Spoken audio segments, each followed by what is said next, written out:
പ്രിയമുള്ള സുഹൃത്തെ, നവാബ് ചിറ്റോക്കിലേക്ക് ഹൃദ്യമായ സ്വാഗതം.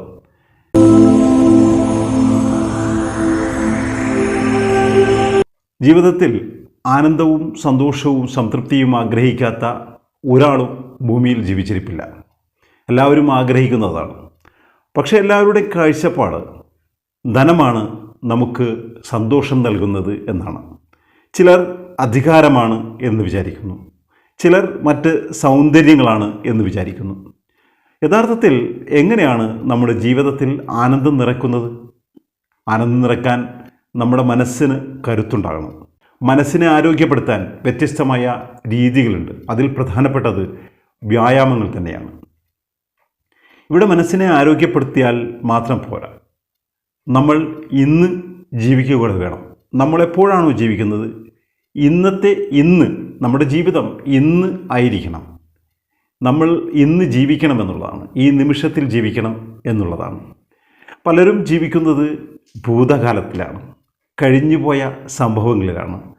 നമ്മളോട് അവൻ അങ്ങനെ ചെയ്തല്ലോ, അല്ലെങ്കിൽ അവൾ എന്നെ വഞ്ചിച്ചല്ലോ, കുടുംബക്കാർ നമ്മൾ നൽകിയതിന് നന്ദി കാണിച്ചില്ലല്ലോ, നമ്മുടെ ഏറ്റവും പ്രിയങ്കരനായ സുഹൃത്തല്ലേ നമ്മുടെ ചതി ചെയ്തത്. ഇങ്ങനെ ഒരുപാട് പ്രശ്നങ്ങൾ, ആ പ്രശ്നങ്ങളുടെ വ്യാകുലതകളിലാണ് നമ്മൾ ജീവിച്ചു കൊണ്ടിരിക്കുന്ന ഈ നിമിഷങ്ങൾ നമ്മൾ തള്ളി നീക്കുന്നത്. നമുക്കെന്ത് നേടാൻ കഴിയും? ഇന്ന് നമുക്ക് നഷ്ടപ്പെടുകയാണ് ചെയ്യുന്നത്. വേറെ ചിലരുണ്ട്, അവർ ഭാവിയിലാണ് ജീവിക്കുന്നത്. ഭാവിയിൽ ഇന്നത് ചെയ്യണം, അതിൽ വ്യാകുലരാണ് അവരും. കാരണം വെച്ചാൽ നാളെ എന്ത് സംഭവിക്കും?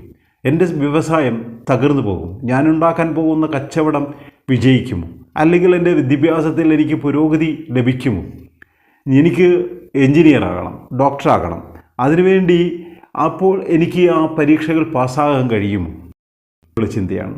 അപ്പോൾ ശരിക്കും പറഞ്ഞാൽ എനിക്കൊരു പരീക്ഷ പാസ്സാകണമെങ്കിൽ ഞാനിന്ന് പഠിക്കണമല്ലോ. അതാണ് ചെയ്യേണ്ടത്. നാളത്തേക്കുള്ള ഭാവി കാര്യങ്ങളെ നമ്മൾ ചിന്തിക്കുന്നതിനൊപ്പം തന്നെ ഭാവിയിൽ നമുക്കൊരു ലക്ഷ്യമുണ്ടായിരിക്കണം. ആ ലക്ഷ്യത്തിലേക്ക് എത്താൻ ഇന്ന് നമ്മൾ പ്രവർത്തിക്കുക തന്നെ വേണം. നമ്മൾ പഠിക്കണം, അല്ലെങ്കിൽ നമ്മൾ അതിനു വേണ്ടി പ്രയത്നിക്കണം. അപ്പോൾ ഇന്നാണ് നമ്മൾ ജീവിക്കേണ്ടത്. ഇന്ന് ജീവിക്കുക എന്ന് പറയുന്നതാണ് ഏറ്റവും ആനന്ദകരം. ഇന്ന് ജീവിക്കാൻ കഴിയുന്നൊരു മനുഷ്യനാണ് ലോകത്തിലെ ഏറ്റവും നല്ല സന്തോഷവാൻ, ഏറ്റവും കൂടുതൽ ആനന്ദം ലഭിക്കുന്നവൻ. ആ ഇന്ന് ജീവിക്കുന്ന മനുഷ്യൻ്റെ ആനന്ദം കണ്ടിട്ട് പ്രകൃതി പോലും അത്ഭുതപ്പെട്ടു പോകുമെന്നാണ് പറയപ്പെടുന്നത്. ഈ നിമിഷത്തിൽ ജീവിക്കുക എന്നതിന് ഉപോത്ഭരമായ ഒരു കഥ ഞാൻ നിങ്ങളോട് പറഞ്ഞുകൊണ്ട് ഈ വർത്തമാനം ഇവിടെ അവസാനിപ്പിക്കാം. ഒരു വലിയ മാന്ത്രികനുണ്ടായിരുന്നു. വലിയ മാന്ത്രികനാണ്. എല്ലാ ദേശങ്ങളിലും അദ്ദേഹം ഖ്യാതി നേടിയിട്ടുണ്ട്. ഒരുപാട് കാര്യങ്ങൾ അദ്ദേഹം ചെയ്തിട്ടുണ്ട്. അദ്ദേഹത്തിന് ഒരുപാട് പാരിതോഷികങ്ങൾ ലഭിച്ചിട്ടുണ്ട്. പക്ഷെ അദ്ദേഹത്തിൻ്റെ ഒരു ആഗ്രഹം രാജകൊട്ടാരത്തിൽ രാജാവിൻ്റെ മുമ്പിൽ മാന്ത്രിക വിദ്യ കാണിക്കണമെന്നാണ്. അങ്ങനെ രാജാവിനോട് അപേക്ഷിക്കുന്നു. രാജാവ് സമ്മതിക്കുന്നു. രാജസന്നിധിയിൽ അദ്ദേഹം ഹാജരാകുന്നു. അപ്പോൾ അദ്ദേഹത്തിന് തോന്നി, എല്ലായിടങ്ങളിലും കാണിക്കുന്ന വിദ്യ പോരാ, രാജാവിനെ തന്നെ ഈ വിദ്യയിൽ നമുക്ക് ഉപയോഗിക്കാം. രാജാവിനെ തന്നെ ഈ വിദ്യയിൽ ഉപയോഗിക്കാൻ തീരുമാനിക്കുകയാണ് അയാൾ ആർത്തി കൊണ്ടാണ് അത് ചെയ്യുന്നത്. കൂടുതൽ സമ്പത്ത് കിടാൻ രാജാവിൻ്റെ തലപ്പാവ് പറത്തിക്കളയുകയാണ് മാന്ത്രിക വിദ്യയിലൂടെ അയാൾ ചെയ്തത്. രാജാവ് കോപിഷ്ഠനാകുന്നു. അയാളെ വധശിക്ഷയ്ക്ക് വിധിക്കുന്നു. ഒരു മാസത്തിന് ശേഷം അദ്ദേഹത്തെ വധിക്കാൻ ഒരു സമയം കുറിച്ചു വയ്ക്കുന്നു. അങ്ങനെ ജയിലിൽ അടയ്ക്കപ്പെടുന്നു. ജയിലിലടയ്ക്കപ്പെട്ട മാന്ത്രികനെ തേടി അദ്ദേഹത്തിൻ്റെ ഭാര്യ കാണാൻ വരുന്നുണ്ട്. അദ്ദേഹം സംഭവങ്ങൾ പറഞ്ഞു, ഇന്നതാണ് ഉണ്ടായത് എന്ന്. ഭാര്യ വേവലാതിപ്പെടുകയാണ്. ഒരു മാസം കഴിഞ്ഞാൽ താങ്കൾ വധിക്കപ്പെടും, ഞാനെന്ത് ചെയ്യും? ഞാനെങ്ങനെ ജീവിക്കും? ഈ വേവലാതികൾ ദിവസവും ഭാര്യ അദ്ദേഹത്തെ ജയിലിൽ വന്ന് കാണുകയും ഇങ്ങനെ വേവലാതിപ്പെടുകയും ചെയ്യുന്നു. അദ്ദേഹം ആ സമയങ്ങളിലെല്ലാം വളരെ നിശബ്ദനായും സന്തോഷവാനുമായാണ് കാണപ്പെട്ടത്. അങ്ങനെ വധശിക്ഷയുടെ നാൾ വന്നു. രാജാവ് അദ്ദേഹത്തെ കാണാൻ വന്നു. ഇയാൾ രാജാവിൻ്റെ മുമ്പിൽ പൊട്ടിക്കരഞ്ഞു, വളരെയധികം ദുഃഖം കാണിച്ചു. രാജാവ് ചോദിച്ചു, ഇപ്പോൾ നീ ദുഃഖിച്ചിട്ടും കരഞ്ഞിട്ടും എന്താ കാര്യം? നിന്റെ വിദ്യ അത്രമേൽ അപകടകരമായിരുന്നില്ലേ? ഇനി നീ കരഞ്ഞിട്ട് കാര്യമില്ല.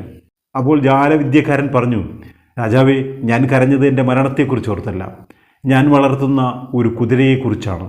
1 വർഷമായി അതിനെ വളർത്തുന്നു. അടുത്തൊരു വർഷം കഴിഞ്ഞാൽ ആ കുതിര പറക്കുന്ന കുതിരയാക്കി വളർത്തുകയാണ് അതെൻ്റെ ലക്ഷ്യം. 1 വർഷമായിട്ട് ഞാനതിന് പരിശീലനം നൽകുന്നുണ്ട്. 2 വർഷം പൂർത്തിയാകുമ്പോൾ അത് പറക്കുക തന്നെ ചെയ്യും. രാജാവിൻ്റെ കണ്ണ് മിഴിച്ചു. ഒരു ആർത്തി രാജാവിനെയും പിടികൂടി. രാജാവ് പറഞ്ഞു, എങ്കിൽ 1 വർഷത്തേക്ക് ഞാൻ നിന്നെ വിമോചിപ്പിച്ചാൽ നീ എന്തു ചെയ്യും? ഞാൻ ആ കുതിരയെ, പറക്കുന്ന കുതിരയെ രാജാവിന് നൽകും. രാജാവിന് സന്തോഷമായി. എങ്കിൽ അടുത്ത വർഷം ഇതേ സമയത്ത് നിന്നെ ഞാൻ വധിക്കും. അതിനു മുമ്പ് നീ ആ കുതിരയെ എനിക്ക് സമ്മാനിക്കാൻ വേണ്ടി തയ്യാറാക്കി വെക്കുക. അങ്ങനെയാൽ ജയിൽ വിമോചിതനായി വീട്ടിലേക്ക് ചെല്ലുകയാണ്. വീട്ടിലെത്തുമ്പോൾ വീട്ടുകാരും അയൽവാസികളും ദുഃഖത്തിലാണ്, സങ്കടത്തിലാണ്. അദ്ദേഹത്തിൻ്റെ വധശിക്ഷ നടപ്പായി കഴിഞ്ഞിട്ടുണ്ടാകുമെന്ന വേവലാതിയിൽ.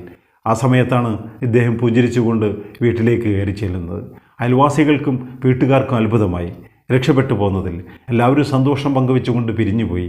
ഭാര്യയും അയാളും തനിച്ചായപ്പോൾ ഭാര്യ അയാളോട് ചോദിച്ചു, നിങ്ങളെങ്ങനെയാണ് രക്ഷപ്പെട്ടു പോകുന്നത്? അദ്ദേഹം ഭാര്യയോട് കഥകൾ പറഞ്ഞു, കാര്യങ്ങൾ പറഞ്ഞു.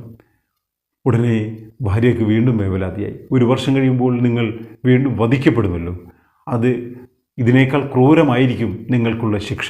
നിങ്ങൾ രാജാവിനെ പറ്റിക്കുകയല്ലേ ചെയ്തത്. അയാൾ പറഞ്ഞു, 1 വർഷമെന്ന് പറയുന്നത് വലിയ നീണ്ട കാലയളവാണ്. ആ വർഷത്തിനുള്ളിൽ നമ്മുടെ ജീവിതത്തിൽ എന്തൊക്കെ സംഭവിക്കുമെന്ന് നമുക്കെന്തറിയാം? ലോകത്തെന്തെല്ലാം മാറ്റങ്ങളുണ്ടാകുമെന്ന് നമുക്കെന്തറിയാം? അങ്ങനെ അയാൾ ഭാര്യയെ ആശ്വസിപ്പിക്കുകയും സന്തോഷത്തോടുകൂടി ജീവിക്കാൻ പ്രേരിപ്പിക്കുകയും ചെയ്തു. പക്ഷേ ഭാര്യ ദിവസവും ഈ വേവലാതി ഉയർത്തുകയാണ് ചെയ്തത്. അങ്ങനെയിരിക്കെ 6 മാസം കഴിഞ്ഞപ്പോൾ രാജാവ് മരണപ്പെടുന്നു. അത് കഴിഞ്ഞ് 2 മാസം കഴിഞ്ഞപ്പോൾ കുതിരയും ചത്തൊടുങ്ങുന്നു. ഇപ്പോൾ അയാൾ ഭാര്യയെ നോക്കി. ഇതാണ് ലോകം, ഇതാണ് നമ്മുടെ ജീവിതത്തിൽ സംഭവിക്കുന്നത്. ഈ ഒരു കഥയിൽ പറയുന്നത് സന്തോഷത്തോടുകൂടി ജീവിക്കാൻ അന്നന്ന് ജീവിക്കുക എന്നുള്ളതാണ്. ഈ നിമിഷത്തിൽ ജീവിക്കുക എന്നുള്ളതാണ്. ഭാര്യ അതിന് വിരുദ്ധമായിരുന്നു. അവർ ഭാവിയെക്കുറിച്ചുള്ള വേവലാതിയിൽ ജീവിതം തള്ളി നീക്കുകയാണ് ചെയ്തത്. ആ മാന്ത്രികനോ അയാൾ അന്നന്ന് ജീവിക്കുകയായിരുന്നു. അയാൾ സന്തോഷവാനായി തന്നെ ജീവിക്കുകയായിരുന്നു. ഏറ്റവും നന്നായി ആനന്ദം നേടാനുള്ള മാർഗം നാം ഈ നിമിഷത്തിൽ ജീവിക്കുക എന്നുള്ളതാണ്. ഈ കഥ നിങ്ങൾക്കിഷ്ടപ്പെട്ടെങ്കിൽ നിങ്ങൾ ലൈക്ക് ചെയ്യണം, ഷെയർ ചെയ്യണം. നിങ്ങൾ സബ്സ്ക്രൈബ് ചെയ്തിട്ടില്ലെങ്കിൽ സബ്സ്ക്രൈബ് ചെയ്യണം. നിങ്ങളുടെ കമൻറ്റുകൾ ഇതിന് താഴെ രേഖപ്പെടുത്തണം. എല്ലാവർക്കും ഗുഡ് ബൈ.